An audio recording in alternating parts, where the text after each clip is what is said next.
Dear viewers, एक बार फिर से मैं आप सबके बीच हूँ हिस्ट्री के कुछ ऐसे कॉन्सेप्ट लेकर जो कि नेट जेआरएफ एग्जामिनेशन के पर्सपेक्टिव से काफ़ी इम्पोर्टेंट हैं। In this lecture, this is the 11th lecture of our lecture series. We will discuss two intricate concepts and will try to give you a panoramic view of that concept. The concepts are the principle of taxation and the Tripitakas. यहाँ हम जो बात करने वाले हैं आज वो दो कॉम्प्लेक्स सब्जेक्ट्स हैं। पहला तो है कि ये त्रिपिटका का कॉन्सेप्ट क्या है। त्रिपिटक जो ग्रंथ है बुद्धिज्म से जुड़ा हुआ, ये इसके इसके बारे में जानकारी लेंगे। और दूसरा हम ये जानेंगे कि ये जो दूसरा कॉन्सेप्ट है ये एक्चुअली हॉरिजॉन्टल हिस्ट्री का स्टडी का जो एक मेथड है उस पर बेस्ड हमने स्टार्ट किया है। उसका एक एग्जाम्पल है ये। इसमें हम बात करेंगे कि from the early time revenue system किस तरह से इवॉल्व हुआ इंडिया का। और इन दिस लेक्चर हम आएंगे जो मुगल जो सल्तनत पीरियड स्टार्ट होता है वहाँ पे इसको हम स्टॉप करेंगे। And in the next lecture we will complete the whole medieval period and the modern time period. So हम अपना आज का टास्क स्टार्ट करते हैं। जो पहला कॉन्सेप्ट आज हम बात करने वाले हैं वो है त्रिपिटका का। त्रिपिटक क्या है? त्रिपिटक आप सबको पता है कि ये 3 ग्रंथों का एक समूह है जो कि बुद्धिज्म का एक बेस माना जाता है, जो लिटरेचर जो है उसका बेस माना जाता है इसको। लेकिन इसके बारे में थोड़ी सी जानकारी मैं आपको और दे दूं कि बुद्धिज्म में बेसिकली 2 ट्रेडिशन हुए, एक पाली ट्रेडिशन और एक संस्कृत ट्रेडिशन। इसी पाली और संस्कृत ट्रेडिशन को हीनयान और महायान भी कहा जाता है। तो जो पाली ट्रेडिशन हुआ वो हीनयान माना जाता है। इसमें जो बेसिक कॉन्सेप्ट है आपको समझने के लिए वो ये है कि लिबरेशन ऑफ वन सेल्फ, जो खुद के मोक्ष की बात करे, जो खुद की शुद्धि की बात करे, जो खुद को अरहंत बनाने की जो बात करे वो हीनयान है। और जिसमें लिबरेशन फॉर ऑल की बात हो कि दूसरों को भी मोक्ष कैसे मिले उसकी बात हो, दैट इज महायान। तो इसको संस्कृत ट्रेडिशन भी कहते हैं और ये जो पहले वाला है ये हीनयानी ट्रेडिशन है।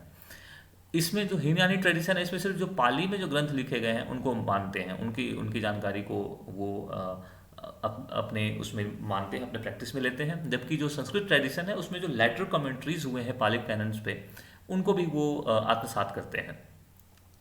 जो थेरवाद है वो एक अर्लीस्ट एग्जिस्टिंग स्कूल है पाली ट्रेडिशन का, हीनयान का एक बेस्ट एग्जाम्पल है उस ट्रेडिशन का। तो ये छोटा सा डिफरेंस मैंने आपको समझाया कि हीनयान और महायान जो थे उनमें बेसिक डिफरेंस क्या थे। ये पाली ट्रेडिशन और संस्कृत ट्रेडिशन 2 पार्ट निकल के आते हैं। और जो त्रिपिटका है ये जो है ये हीनयान, ये पाली ट्रेडिशन का हिस्सा है। और थेरवाद के जो मानने वाले लोग हैं उनके लिए ये यही सारा इनको इनके रूल्स वगैरह सब यहीं से ये फॉलो करते हैं। महायान के जो लोग हैं उनके लिए और भी सारे ग्रंथ हैं, लेकिन जो हीनयान और थेरवादी लोग हैं वो सिर्फ इसी को मानते हैं। तो हम इसमें आपको पता है कि 32 बुक्स हैं बेसिकली त्रिपिटक में, जिनको जनरली 3 हिस्सों में बांटा गया है, सुत्त पिटक, विनय पिटक और अभिधम्म पिटक। 32 बुक्स को 3 हिस्से में बांट दिया गया है। कुछ स्कूल्स ऐसे भी हुए बुद्धिज्म में जिन्होंने इस जो 32 बुक्स हैं दे डिवाइडेड देम इनटू 5 और 7 pitakas. Pitakas in the sense is the basket और subset out of these books. Rahul Sankrityayan को त्रिपिटकाचार्य कहा गया है। त्रिपिटकाचार्य वो होते थे जिनको तीनों पीटक पे एक कमांड होता था, उनको पूरी जानकारी होती थी। सुत्त पीटक में जो है वो टीचिंग्स हैं, ये ओल्डेस्ट माना जाता है और इसमें टीचिंग्स हैं जो महात्मा बुद्ध ने बताए हैं अपने जो डिसाइपल्स थे उनको। जो विनय पिटक है उनमें मोनेस्टिक कोर्स, जब जब जब मोनेस्ट्री सिस्टम आ गया और जब लोग मठों में रह के बुद्धिज्म को का पालन करने लगे या फिर मोक्ष के लिए उस मार्ग को अपनाया, तब जाके विनय पिटक का उदय हुआ कि उन्हें किस तरह से कंडक्ट्स को फॉलो करने चाहिए ताकि वो आसानी से मोक्ष को प्राप्त कर सकें। तीसरी बात जो हुई अभिधम्म पिटक। इसमें क्या हुआ कि जो सुत्त पिटक में जो राइटिंग्स हैं उनका फिलोसॉफिकल इंटरप्रिटेशन किया गया, उनको उनको बार बार री इंटरप्रेट किया गया कि उसमें किस तरह से महात्मा बुद्ध ने बातें रखी हैं। तो ये मैंने छोटा सा आपको हिंट दिया कि किस तरह से त्रिपिटक की बेसिक एलिमेंट्स क्या हैं, उसके एट्रीब्यूट्स क्या हैं। फिर हम आगे चलते हैं और देखते हैं कि जो सुत्त पिटक, विनय पिटक और अभिधम्म पिटक है उसमें क्या डिफरेंसेज हैं और उसकी क्या क्वालिटीज़ हैं, उसके एलिमेंट्स कौन कौन से हैं। जो सुत्त पिटक है आपको पहले बताया मैंने कि this is the basket of teachings. इसको सबसे पहले आनंद के द्वारा रिसाइट किया गया था। आनंद उनके एक शिष्य थे, उन्होंने सबसे पहले इसको पढ़ा था। एक्चुअली हुआ क्या कि ये काफ़ी लंबे टाइम तक ओरली याद रखा गया। तो वो आनंद थे जिन्होंने सुत्त पिटक याद किया, फिर उनके डिसाइपल्स हुए, उन्होंने याद रखा। और माना जाता है कि जो ये जो त्रिपिटक है ये nearly in the first century, early first century of the Anno Domini, उस टाइम इसको राइटिंग इसकी की गई, कंपोज किया गया। उसके पहले ये ओरली ही याद रखा गया था और सारा ये पास ऑन हो रहा था नेक्स्ट जनरेशन को। इसकी जो राइटिंग्स है उनको 5 हिस्से में बांटा गया है। इनका नाम दिग्घ निकाय, मध्यम निकाय, संयुक्त निकाय, अंगुत्तर निकाय और खुद्दक निकाय है। तो निकाय जो आप देख रहे हैं कि इसमें जो सफिक्स आ रहा है ये सुत्त पिटक का आपको है पार्ट। तो इस तरह से आप याद रख सकते हैं कि निकाय जहाँ पे आ रहा है वो सुत्त पिटक का हिस्सा है। इस तरह के क्वेश्चंस आ जाते हैं कई बार कि मध्यम निकाय मैचिंग के लिए आ जाते हैं कई बार, तो आप इस तरह से भी देख सकते हैं इसको। जो दूसरा है वो विनय पिटक है। विनय पिटक के 3 हिस्से हैं और विनय पिटक को उपाली जो थे शिष्य, इनके दूसरे शिष्य, उन्होंने इसको याद किया हुआ था और फिर उन्होंने आगे इसको पास ऑन किया। जो 3 इसके पार्ट है, पता है आपको कि जो विनय पिटक कब डेवलप हुआ, कब इसको और ज़्यादा फोकस इस पे गया लोगों का, जबकि महात्मा बुद्ध के टाइम पीरियड में स्टार्ट हो गया था। बेसिकली ये जो मोनेस्ट्री सिस्टम स्टार्ट हुआ जहाँ पे कि मठों में रह के लोगों ने बौद्ध धर्म को अपनाया और मोक्ष के उस रास्ते को समझने की कोशिश की। तो 3 इसके हिस्से हैं, सुत्त विभंग, खंडक और परिवार। जो सुत्त विभंग है उसके 2 हिस्से हैं, महाविभंग और भिक्षुनी विभंग। तो महाविभंग जो है वो मॉन्क्स, जो मेल मॉन्क्स हैं उनके लिए, और जो जो जो जो दूसरा है भिक्षुनी विभंग, वो है जो रूल्स उसमें लिखे गए हैं, वो लिखे गए हैं जो फीमेल, जो वुमेन थी, जो नन्स थी, जिन्होंने बुद्धिज्म को अपनाया था, उनके लिए इसमें रूल्स लिखे गए हैं। तो ये छोटे छोटे डिफरेंसेज हैं, एलिमेंट्स हैं। आप अगर इसको देख लेंगे, एक बार समझ लेंगे, तो ये लंबे टाइम तक आपको याद रहेगा और आपको ये डिस्टिंक्शंस करने में आसानी होगी कि विनय पिटक में कौन सी बातें हैं। ये आप समझने की कोशिश करिए। विनय जो वर्ड है उससे भी एक रूल का एक निकल के आता है कि कंडक्ट्स की बात कर रहा है ये। तो ये जो डिसिप्लिन्स से जुड़ा हुआ है और ये मोनेस्ट्री से जुड़ा हुआ है, मॉन्क से जुड़ा हुआ है, नन से जुड़ा हुआ है। जो तीसरा अभिधम्म का पार्ट है वो जो है वो फिलॉसफी है। जो सुत्त पिटक लिखा गया था उस पर री-इंटरप्रिटेशन उसका किया गया, बार बार पुनर्विवेचना की गई उसकी, बार बार उसको अगेन एंड अगेन उसको एक्सप्लेन किया गया। सो और इसका जो स्पेशलिटी है ये है कि जो फ्यूनरल्स होते हैं बुद्धिज़्म में, लोगों की जो अंत्येष्टि होती है या कोई फेस्टिवल होता है, तो उसमें इसको बार बार इसको रिसाइट किया जाता है, इसको गाया जाता है या बोला जाता है। इसको सारिपुत्र ने याद किया था ओरली और उसके बाद उन्होंने पास ऑन किया। तो 3 ये तो एक क्वेश्चन आपके लिए बन गया कि सुत्त पिटक आनंद के द्वारा, विनय पिटक उपाली के द्वारा और अभिधम्म पिटक सारिपुत्र के द्वारा पास ऑन किया गया। ये इन्होंने इसे याद किया हुआ था। इसके 7 हैं बेसिक सबसेट्स, धम्म संगनी, विभंग और धातु कथा, पुग्गल पन्नति, कथा वस्तु और यमक तथा पट्टन। तो इस तरह से आप देख सकते हैं। इनको थोड़ा पॉज करके आप समझने की कोशिश करें। और ये बेसिक मैंने आपको अंडरस्टैंडिंग के लिए दिया, और जो वर्ड्स अंडरलाइन है उनको आप फर्दर इस पर रिसर्च करेंगे तो ये आपको कहीं ना कहीं हेल्प करेगा पेपर में। तो ये छोटी सी एक डिसिप्लिन का जो कॉन्सेप्ट है वो मैंने यहाँ पे ऐड किया। इसके साथ आगे चलते हैं हम। जो दूसरा आज का हमारा टास्क है ये थोड़ा सा अलग टास्क है और मैं इसको आपको समझाने की कोशिश करूंगा।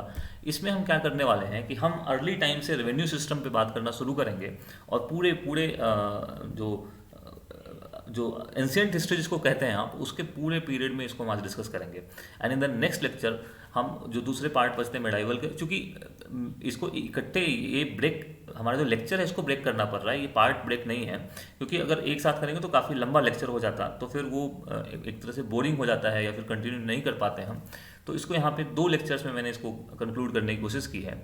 यहाँ पे जो हम बात करेंगे रेवेन्यू सिस्टम, तो रेवेन्यू सिस्टम किस तरह से डेवलप हुआ।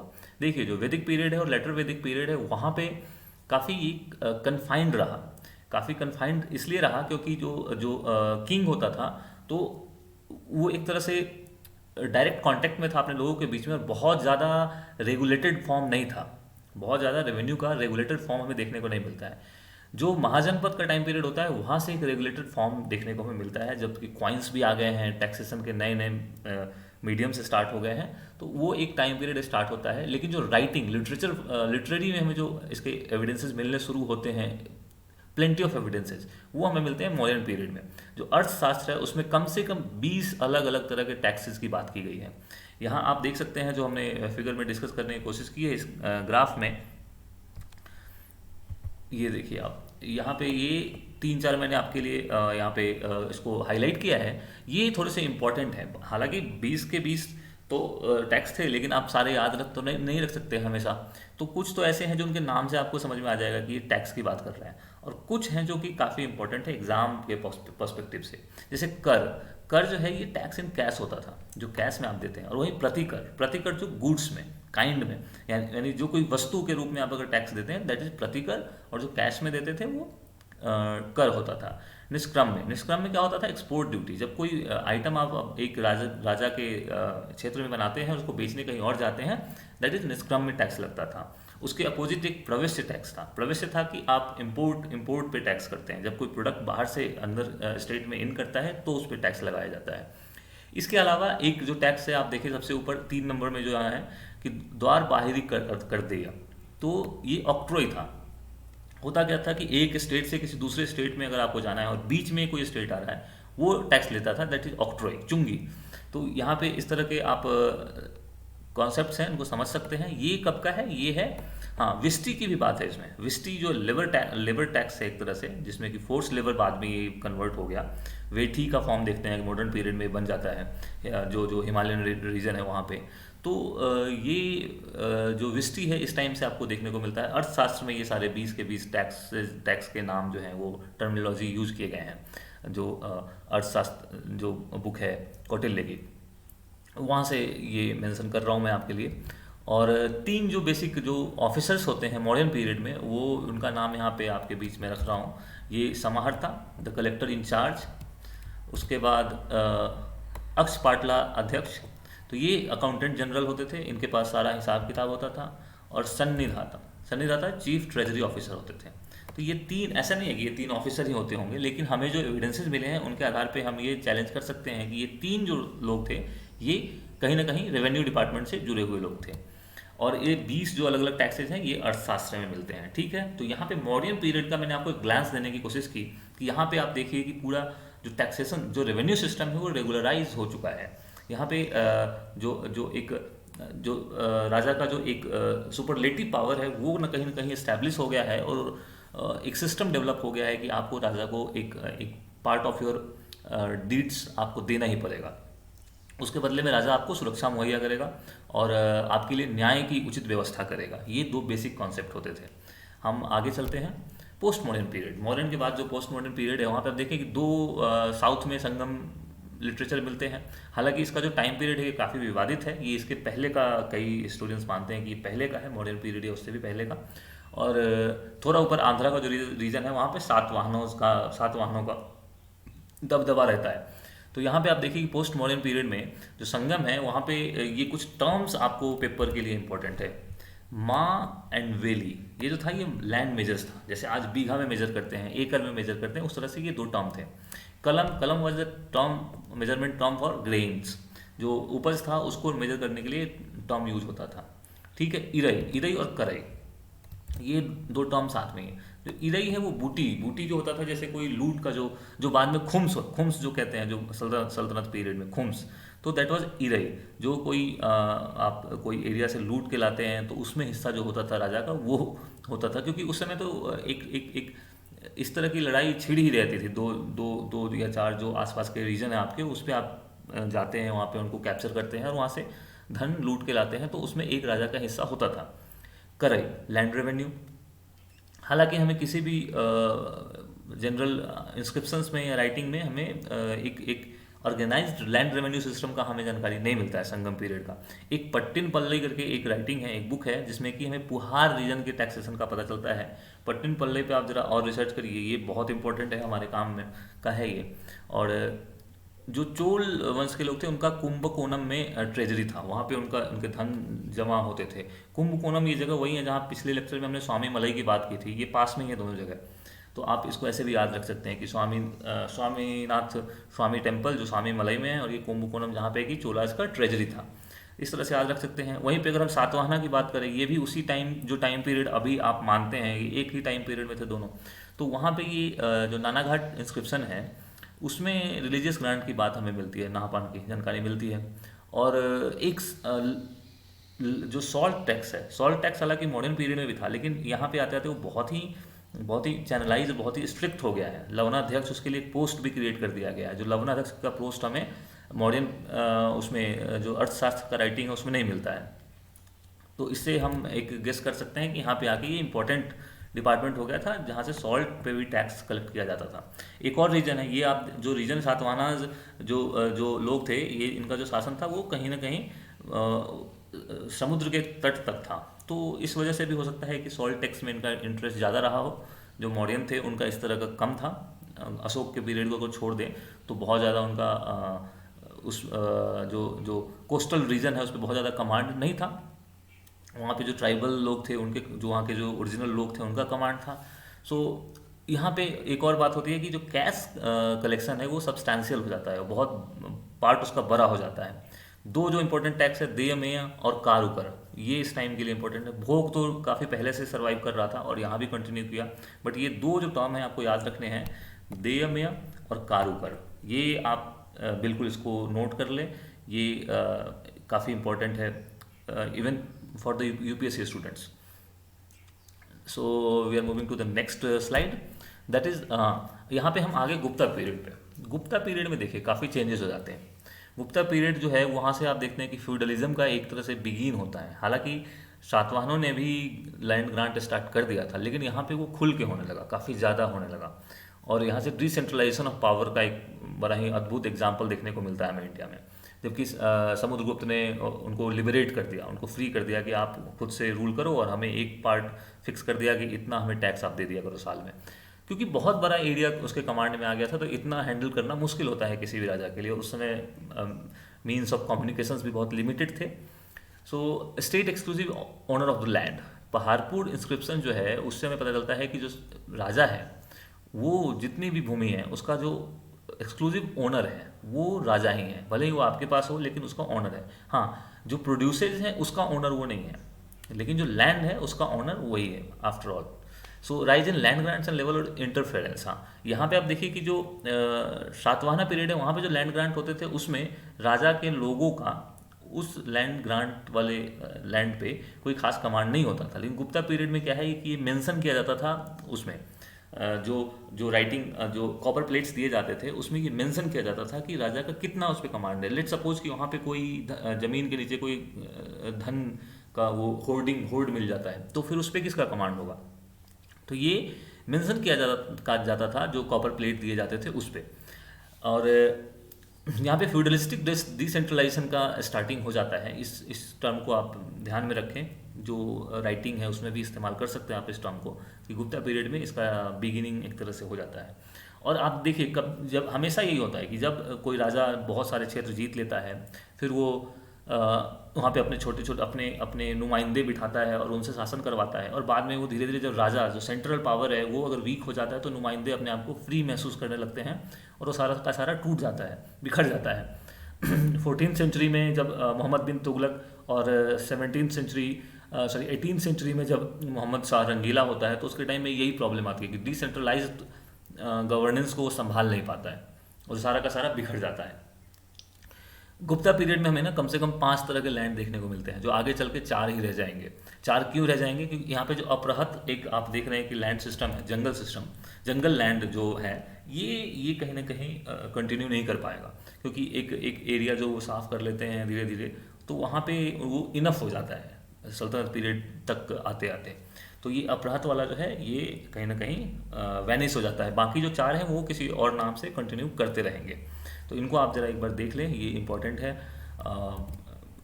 इस तरह के टर्मिनोलॉजी एग्जाम में आ जाते हैं, हमें इनको याद रखना चाहिए। गपतसरा, वस्ती, क्षेत्र, खील, अपराध। तो ये कौन है, हैबिटेबल कौन सा है, कल्टिवेबल कौन सा है, पास्चर लैंड कौन सा है, ये सारा आपको याद रखना चाहिए। पूना प्लेट जो है प्रभावती गुप्त का, वहाँ से हमें लैंड सर्वे के बारे में जानकारी मिलती है। इसको भाई आप ये सारे ऐसे फैक्ट्स हैं जिनको आपको कम्युनिकेट करना पड़ेगा, फिर जाके आप समझ पाएंगे इन बातों को, किस तरह से ये सारी बातें हो रही थी। तो रेवेन्यू सिस्टम की जब हम बात कर रहे हैं तो आप देख रहे हैं कि पहाड़पुर इंस्क्रिप्शन से मैंने बात की स्टार्ट की कि लैंड का जो ओनर है, एक्सक्लूसिव ओनर, वो किंग है। और आप देखिए कि वो लैंड सर्वे करवाता है, लैंड ग्रांट्स देता है, लैंड को क्लासिफाइड करता है। फ्यूडलिस्टिक डिसेंट्रलाइजेशन आ जाता है। क्यों आ जाता है? क्योंकि वो अपने नुमाइंदे बिठाता है और उनसे एक तरह से शासन करवाता है। तो इसका फ़ायदा उसको क्या होता है कि उसको सैलरी की चिंता कम हो जाती है, क्योंकि जो सैलरी उसे देनी होती थी उसके बदले में वो उनको लैंड्स मुहैया कर देता है और उस लैंड पे वो खेती करते हैं और वो फ्री हो जाता है। हालांकि बाद में इसका नुकसान भी होगा। जब कोई वीक रूलर आएगा, वीक किंग आएगा, तो इसका नुकसान हो जाएगा उनको। उष्टपाल करके एक पद था जो रिकॉर्ड कीपर्स होते थे, उनके लिए इस्तेमाल किया गया है। So we are moving to the next slide. हाँ, यहाँ पे देखिए टैक्स का जो वैरायटी है और टाइप है वो कम हो गया। पीछे हमने जब मॉडर्न पीरियड देखा वहाँ पे 20 तरह के टैक्स हैं नोटेड। हो सकता है कुछ ऐसे टैक्स हो जो कि उसमें मेंशन ही नहीं हो। यहाँ पे जो 2-3 टैक्स इंपॉर्टेंट हैं, बाकी आपको जो बेसिक है वो तो आपको पता ही है। भाग, भोग, कर, पीछे हमने बात की, बलि, हिरण्य, ये सारे पता है। हलिव कर, ये आप अगर एक सीरियस स्टूडेंट होंगे नेट के लिए तो ये आपको ऑब्वियसली आता होगा, आप इसके बारे में जानते होंगे, नो डाउट। 3 जो मैंने यहाँ पे आपके लिए हाईलाइट किया है वो है उद्यंग। यहाँ पे ए की जगह पे केवल आर भी लिखा हुआ आपको मिलेगा कुछ बुक्स में, सो कंफ्यूज नहीं होना है। और वात भूत, वात भूत टैक्स जो है ये आप देखेंगे कि इसके पहले कहीं नहीं है। इसमें क्या होता था कि जो एक तरह से राजा इस तरह के टैक्स लेता था कि कोई भूत प्रेत इस तरह के उनसे बचने के लिए वो राइट्स करवाता था और उसके बदले में टैक्स लेता था। एक क्लिप्त और उपक्लिप्त टैक्स है, ये परचेज एंड सेल्स पे टैक्स लगता था, ठीक है। जो VAT system, value added tax जो आज आप देखते थे, जो अब तो खैर जीएसटी हो गया सारा, तो ये क्लिप्त और उपक्लिप्त का कॉन्सेप्ट यहाँ पे आपको मिलता है इस पीरियड में, गुप्ता पीरियड में। आप याद रखिए कि गुप्ता पीरियड में इकोनॉमी और बिजनेस जो है, जो ट्रेड है, वो काफ़ी फ्लॉरिश था, काफ़ी डेवलप्ड था। तो इस तरह से हम यहाँ पे जो गुप्ता पीरियड के टैक्स सिस्टम थे उनको हम समझ सकते हैं। तो देखिए टैक्स और रेवेन्यू की बात हमने पहले भी की। टैक्स से जो धन कलेक्ट हुआ वो सरकार के लिए रेवेन्यू हो जाता था, ठीक है। तो कंफ्यूज नहीं होना है। कर और राजस्व में किस तरह का संबंध है इसको आप समझते चले। हम थोड़ा आगे चलते हैं। हाँ, छोटा छोटा इसमें कुछ वन लाइनर है जो मैं आपको ऐड कर दूं, जो आपको जानना जरूरी है इस एग्जाम के लिए। That is the no literary evidence of land measurement unit from the Gupta period. Gupta period में कोई भी ऐसी राइटिंग नहीं है जिसमें कि ये डिस्कस किया गया हो कि लैंड मेजरमेंट का यूनिट क्या है। हाँ, एपिग्राफिकल जो एविडेंसेज है वहाँ से जानकारी मिलती है। कुल्यवाप, द्रोणवाप, अद्वाप और पतक, ये बंगाल के रीजन से मिलता है। निवर्तना और हुनी जो है वो सेंट्रल इंडिया में। पदवर्थ एक जो लैंड मेजरमेंट यूनिट है वो वेस्टर्न इंडिया में था और वो कई जगह पे आज भी सर्वाइव कर रहा है। तो इन चीज़ों को आप एक तरह से नोट डाउन भी कर सकते हैं और याद रखना चाहिए आपको। नालंदा कॉपर प्लेट इंस्क्रिप्शन जो कि समुद्रगुप्त का है, और उदयगिरी केव इंस्क्रिप्शन जो कि चंद्रगुप्त सेकंड, जो चंद्रगुप्त विक्रमादित्य है। तो इनमें हमें लैंड ग्रांट्स और मेजरमेंट के साथ साथ टैक्सेशन सिस्टम और रेवेन्यू सिस्टम के बारे में जानकारी मिलती है। और भी बाद में जो इंस्क्रिप्शन है वहाँ भी डायरेक्टली और इनडायरेक्टली इंफॉर्मेशन है, बट ये 2 इंपॉर्टेंट है समुद्रगुप्त का। एक तो आप पहले ये याद होना चाहिए कि नालंदा कॉपर प्लेट इंस्क्रिप्शन है किसका, उदयगिरी केव इंस्क्रिप्शन है किसका, किसके मतलब from which king that belongs, किसके टाइम पीरियड का है वो, या उसमें किसका नाम मेंशन किया गया है। साथ में 1/6 was standard suggested rate for taxation. पूरे एंशिएंट टाइम में आप देखेंगे कि जो सजेस्टेड रेट है वो सारे 1/6 के आसपास है। रघुवंशम में एक जगह कालिदास कहते हैं कि नहीं, देखिए टैक्स जो होना चाहिए वो टोटल प्रोड्यूस पे नहीं होना चाहिए, बल्कि जो सरप्लस है, जो किसान है उसके खुद के खाने से जो ज़्यादा उपज है या ज़्यादा उसकी जो प्रोड्यूस है, उस पे जो 1/6 है वो होना चाहिए। तो ये एक तरह से आपके असर्शन रीजन का क्वेश्चन बनता है कि कहाँ पे ये मेंशन है बात। हम आगे चलते हैं। हाँ, यहाँ पे आप देखिए हर्षवर्धन और मेडिवल, जो अर्ली मेडिवल फेज है वहाँ पे किस तरह से रहता है। गुप्ता पीरियड के बाद थोड़ा सा लिबरल हो जाता है हर्षवर्धन के टाइम में। हर्षवर्धन टैक्सेशन को लेके इतना सीरियस नहीं था और वो तो टैक्सेशन आते भी थे उनको दान ही कर देता था। तो और उसने क्या किया कि लैंड ग्रांट को खूब बढ़ावा दिया और डिसेंट्रलाइज कर दिया उसने पूरा पावर। और सामंती सिस्टम इसकी वजह से काफ़ी एक्सटेंसिव हो गया। जो छोटे छोटे जो इसके नुमाइंदे थे वो सामंत बन बैठे और उन्होंने अपने अपने एरिया में अपने कमांड को और स्ट्रॉन्ग कर लिया, क्योंकि उनकी इनकम ज़्यादा हो गई, वो स्ट्रॉन्ग हो गए। भोग, भाग और हिरण्य ये बहुत ही पॉपुलर टैक्स रहा, जो एक लैंड रेवेन्यू टैक्स था और दूसरा डोनेशन था भाग, और हिरण्य जो कैश में लिया जाता था। कैश के लिए गुप्ता पीरियड में आपने देखा कि कर उसके पहले मॉडर्न पीरियड में कर शब्द का इस्तेमाल हुआ, यहाँ पे हिरण्य शब्द का इस्तेमाल हो रहा है। हिरण्य के शब्द जो है कई बार गोल्ड कॉइन के लिए भी इस्तेमाल होता है, और एक हिरण्य गर्भ यज्ञ की भी हमने बात की थी पिछले लेक्चर में। So please go through that for revision purpose. एक और जो टर्म हमें मिलता है यहाँ पे देखने को इस पीरियड में, नया टर्म, वो तुल्यमय है। अब देखिए तुल्यमय क्या है कि जिसको तोला जा सकता है, जिसको मेजर किया जा सकता है। तो आप समझ सकते हैं कि साइंस एंड टेक्नोलॉजी में भी किस तरह से डेवलपमेंट हो रहा है कि यहाँ पे मेजरेबल आइटम्स जो थे उनके लिए एक अलग टैक्स के लिए एक अलग टर्मिनोलॉजी इस्टेब्लिश करना पड़ गया। ठीक है, तो ये सारी चीज़ें कनेक्टिंग हैं। हर्षचरित में एक जगह लिखा है कि the king is he who is protecting the world so well that not even the meanest had ever to cry for help. जो सबसे कमज़ोर आदमी है उसको भी कभी मदद के लिए आंसू नहीं बहाना पड़ा, किंग उसको कहते हैं। ये हर्षचरित में लिखा हुआ है। तो आप देखिए कि कहीं ना कहीं मोरल जो रिस्पॉन्सिबिलिटी है किंग की, वो ना कहीं डिफाइन हो रही है इसके साथ साथ। इन सब के साथ मैं आपको थोड़े से इसमें और ऐड करना चाहूँगा, जो इंसेंट जो टैक्सेशन सिस्टम है, जो रेवेन्यू सिस्टम है, उसमें कि जो प्रिंसिपल्स थे वो किस तरह से डेवलप हुए। ये तो आप देख रहे हैं कि ये जो रूल्स थे और कितने टर्मिनोलॉजी थे, कौन से ऑफिसर थे, उनकी हमने अभी तक बात की। यहाँ पे हम बात करेंगे वो कौन से प्रिंसिपल्स थे जिनके बेस पे टैक्सेशन सिस्टम को एग्जीक्यूट किया जाता था। ये कुछ कोटेशंस है, कुछ लाइंस है जो मैंने आपको यहाँ पे मेंशन किया है। देखिए कामंदक के शास्त्र में कामंदक लिखते हैं कि the quality of land is the root of prosperity of the kingdom. ये सारे नेट जेआरएफ में क्वेश्चन या तो 3-4 इसमें से तो आ चुके हैं और कुछ इनडायरेक्टली हैं, जैसे कात्यायन पे क्वेश्चन आ चुका है पहले, याज्ञवल्क्य का स्मृति पे क्वेश्चन आ चुका है पहले। तो आप इसको मिस नहीं कर सकते हैं, इनको आप एक बार गो थ्रू हो जाइए। और जो वर्ड अंडरलाइन है मैं फिर से आपको मेंशन कर रहा हूँ, उन पे आपको फर्दर रिसर्च करने की ज़रूरत है, और अगर साथ में ही कर लेंगे आपको तो वो आपके लिए आसान होगा। बाद में फिर हम नहीं कर पाते कई बार। जो स्टूडेंट के साथ प्रॉब्लम होती है कि इतना सारा कंटेंट है पढ़ने के लिए, क्या क्या पढ़ा जाए। तो अगर आप अभी के अभी इनको एक कॉपी पे नोट करके और फिर लगे हाथ सर्च कर लेते हैं तो that would be beneficial for you. आगे हम चलते हैं कि जो याज्ञवल्क्य स्मृति और मिताक्षरा है राइटिंग, उसमें देख मिताक्षरा जो है वो याज्ञवल्क्य स्मृति पे ही एक कमेंट है, उसकी कमेंट्री है।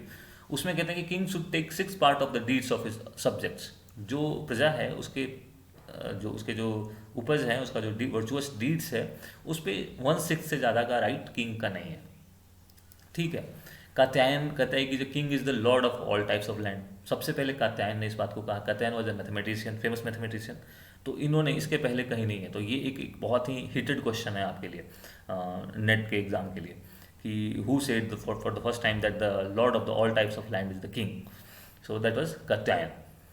फिर आप देखें कि एक यहाँ पे गुप्ता पीरियड आते आते ड्यूअल लीगलिटी की बात हो गई। ड्यूअल द्वैध लीगलिटी जो है उसकी बात स्टार्ट होती है। कैसे होती है कि जो राजा था वो पहले एक सेवियर था, वो आपका उद्धार करता था, आपकी सुरक्षा करता था, आपके लिए जस्टिस की सुविधा उपलब्ध कराता था।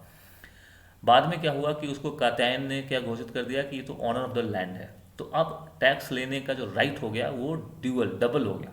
एक तो आपकी सुरक्षा कर रहा है इसके लिए, दूसरा कि जो लैंड आप जो जोत रहे हैं, जिस पे खेती कर रहे हैं, वो या जो आप जो उससे प्रोड्यूस कर रहे हैं, वो सारा जो है वो लैंड जो है वो राजा का है। तो आप एक तरह से टेनेंट हैं उसके, आप किराए पे आपने लैंड रखा हुआ है। तो इस तरह से भी आप उसके लिए जिम्मेदार हो जाते हैं कि आपका एक कर्तव्य हो जाता है कि आप कुछ ना कुछ राजा को दें। मिताक्षरा और याज्ञवल्क्य में एक जगह इस बात को भी लिखा गया है कि अगर राजा 1/6 से ज़्यादा टैक्स लेता है तो क्या इसको किस तरह से काउंटर किया जाए, ये क्या सही है, करना चाहिए या नहीं करना चाहिए। तो इसमें लिखा है कि the king who increases his own treasure by taking property through illegal means from his kingdom. जो राजा इलीगल तरीकों से, गलत तरीकों से, अवैध तरीकों से अपने खजाने को भरता है, soon being bereft of good luck goes to destruction और ruin along with his kinsmen. वो अपने संबंधियों के साथ साथ, खुद के साथ साथ उनको भी वो नष्ट करता है और बर्बाद कर देता है, और वो अच्छे भाग्य को खो देता है। सो इस तरह के थ्रेट जो हैं वो राजा के लिए भी दिए गए हैं इन फिलोसोफर्स के द्वारा, इन विद्वानों के द्वारा, कि नहीं, राजा को कंट्रोल में रह के टैक्स लेना चाहिए। आप देखते हैं कि गयासुद्दीन तुगलक जो मेडिवल पीरियड में, सल्तनत पीरियड में होते हैं, वो उसका मानना था कि जब आप टैक्स का रेट फिक्स कर रहे हैं तो उस टाइम आपको काफ़ी लिबरल रहना है, काफ़ी उनको मिडिल क्लास के सपोर्ट में। लिबरल जो वर्ड है, आज तो मीनिंग चेंज हो गया है। लिबरल वर्ड का जो मीनिंग होता था कि वो मिडिल क्लास के सपोर्ट में कुछ जो कॉन्सेप्ट है वो, कि आप मिडिल क्लास की बात कर रहे हैं, दैट इज़ लिबरल। तो वो लिबरल होना चाहिए, और साथ में जब आप टैक्स कलेक्ट कर रहे हैं तो आपको एकदम से स्ट्रिक्ट होना चाहिए। तो इस तरह के बार बार ना जो पॉलिसीज और प्रिंसिपल्स थे वो टैक्सेशन में आते गए और डेवलप होते गए। तो आज जो हमने बात की एंशिएंट इंडिया में टैक्सेशन सिस्टम किस तरह से इंक्रीज हुआ या रेज हुआ। अब यही जो सिस्टम थे, यही जो प्रिंसिपल्स थे, इसी के दम पे ये तब तक चलता रहा जब तक कि सल्तनत पीरियड स्टार्ट नहीं हो जाता है, जब तक कि मुस्लिमों का जो आक्रमण हुआ और उसके बाद जो सत्ता स्थापित हो गई 13वीं शताब्दी में, वहाँ तक इसी तरह का छोटे मोटे बदलावों के साथ ये सिस्टम चलता रहा। तो चूंकि ये लेक्चर लंबा हो जाता है, इसलिए मैंने यहाँ पे इसको एक पॉज दिया है, और जब हम अगले लेक्चर में बात करेंगे तो उसे हम यहीं से स्टार्ट करेंगे। बेसिकली इक्ता सिस्टम से स्टार्ट होगा वो, और दासाला सिस्टम और सारा कुछ होते हुए वो महलवारी और अस्थाई बंदोबस्ती तक जाएगा। तो उसमें मैं कोशिश करूंगा कि पोस्ट इंडिपेंडेंस रेवेन्यू सिस्टम को भी मैं थोड़ा सा आपके साथ डिस्कस करूं, क्योंकि कुछ क्वेश्चंस पोस्ट इंडिपेंडेंस जो 1975 एक्चुअली जो इमरजेंसी का पीरियड है वहाँ तक के क्वेश्चन एग्जाम में अब आने लगे हैं। कई बार आप देखेंगे यूपीएससी में भी आ जाते हैं और नेट जेआरएफ में भी आ जाते हैं। तो मैं चाहूँगा कि 1975 तक आपको लेके आऊँ। सो ये मैंने एक एग्जांपल सेट करने की कोशिश की है कि हॉरिजॉन्टल स्टडी किस तरह से करते हैं। हमने रेवेन्यू सिस्टम को उठाया अर्ली पीरियड से, जहाँ से हमें बेस्ट एविडेंसेस मिलने शुरू हो जाते हैं, और हम आ पहुँचे हैं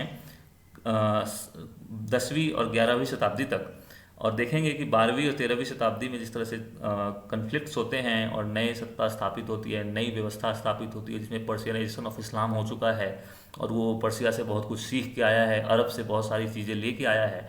वो किस तरह से और वो पूरे पूरे सिस्टम को एक खलीफा के अंदर लाना चाह रहा है, तो वो किस तरह से नई व्यवस्था स्थापित करेगा और रूल करेगा। तो हम वहाँ पे देखेंगे कौन से प्रिंसिपल्स थे टैक्सेशन के। हम अगले लेक्चर में इस पर बात करेंगे। तत्काल अभी के लिए यहाँ पे मैं विराम देता हूँ। अगला जो लेक्चर होगा वो 22 अगस्त को आएगा। मिलते हैं 22 अगस्त को। कोई सजेशन हो तो ज़रूर आप रखिएगा, अच्छा लगेगा।